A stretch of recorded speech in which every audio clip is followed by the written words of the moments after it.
അസ്സലാമു അലൈക്കും. Hello, hi. ഇന്നൊരു കുഞ്ഞ് ടിപ്പൊന്ന് കണ്ടാലോ? നമ്മളെ വീട്ടിൽ പെണ്ണുങ്ങൾക്കും ആണുങ്ങൾക്കും ഒരുപോലെ മുടി കൊഴിച്ചിലല്ലേ? മുടി കൊഴിച്ചിൽ തടയാനായിട്ട് ഇനിയൊരു ഒറ്റ ജ്യൂസ് മാത്രം മതി. അപ്പോൾ ഇതെങ്ങനെ തയ്യാറാക്കാമെന്ന് നമുക്ക് കണ്ടു നോക്കാം കേട്ടോ. അപ്പോൾ അതിന് വേണ്ടിയിട്ട് അത് 3 നെല്ലിക്ക കഴുകി വൃത്തിയാക്കി ഒന്ന് കട്ട് ചെയ്തെടുക്കാം കേട്ടോ. അപ്പോൾ ഈ ഒരു രീതിയിലൊന്ന് കട്ട് ചെയ്തെടുത്തിട്ട് പിന്നീട് വേണ്ടത് ഒരു കഷ്ണം ഇഞ്ചി, ഇതൊന്ന് കഴുകി വൃത്തിയാക്കി ഇതുപോലെ ഒന്ന് കട്ട് ചെയ്തെടുത്തിട്ട് വരാം. പിന്നീട് വേണ്ടത് ഒരു പിടി കരിവേപ്പിലയാണ്. നന്നായി കഴുകി വൃത്തിയാക്കിയിട്ട് ഇതിൻ്റെ ഒപ്പം ചേർത്ത് കൊടുക്കാം കേട്ടോ. ഇനി എല്ലാം കൂടി നന്നായിട്ട് തന്നെ അരച്ചെടുക്കാം. അപ്പോൾ അതാ മിക്സിങ് ജാറിലേക്ക് ഇട്ട് കൊടുത്തിട്ടുണ്ട് കേട്ടോ. എല്ലാം അത് ഇട്ട് കൊടുത്തിട്ടുണ്ട്. ഇനി വേണ്ടത് ഒരു ഗ്ലാസ് നല്ല തണുത്ത പച്ചവെള്ളം എല്ലാം കൂടി നന്നായിട്ട് അരച്ചെടുത്തിട്ടുണ്ട്. അരിച്ച് ഈ ഒരു ഗ്ലാസ്സിലേക്ക് സെർവ് ചെയ്യാം.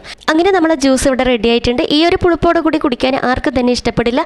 അപ്പോൾ ഇതൊരു പുളിപ്പ് മാറിയെടുക്കാനായിട്ട് കുറച്ച് പെപ്പർ പൊടിയും ഉപ്പും കൂടി ചേർത്ത് കൊടുത്തിട്ട് നന്നായിട്ട് തന്നെ മിക്സ് ചെയ്ത് കൊടുക്കാം. കൺഫേം 100% ഉറപ്പാണ്.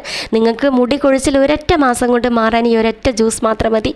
തീർച്ചയായിട്ടും ട്രൈ ചെയ്ത് നോക്കിയിട്ട് ഒന്ന് ഫീഡ്ബാക്ക് അറിയിക്കും. മറ്റൊരു വീഡിയോയിൽ കാണാം. Take care, by.